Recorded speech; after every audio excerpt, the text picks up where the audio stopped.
പുരുഷന്മാരുടെ സ്ട്രഗിൾസ് എന്താണ്, അവരുടെ മൂഡ് സ്വിങ്സ് എന്താണ്, അവരുടെ ടെൻഷൻസ് എന്താണ്, അവരുടെ സ്ട്രഗിൾസ് എന്താണെന്ന് നമ്മൾ പലപ്പോഴും ചിന്തിക്കാറില്ല, അല്ലെങ്കിൽ സമൂഹത്തിൽ അതൊരു ചർച്ചയാവാറ് പോലും ഇല്ല.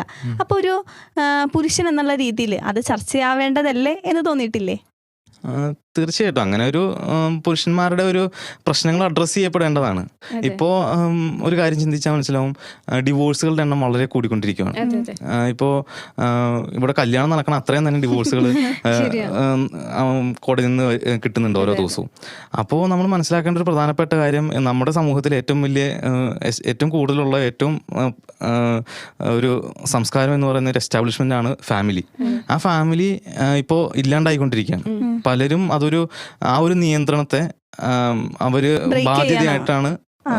ബാധ്യതയായിട്ടാണ് എല്ലാവരും കൺസിഡർ ചെയ്യുന്നത്.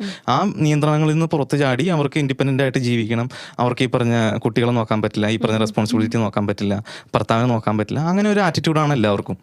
അപ്പോൾ ഈ പറഞ്ഞ ആണുങ്ങളും അവിടെ അവരുടെ ആ മെൻ്റൽ സ്റ്റേറ്റും അഡ്രസ്സ് ചെയ്യേണ്ടതാണ്.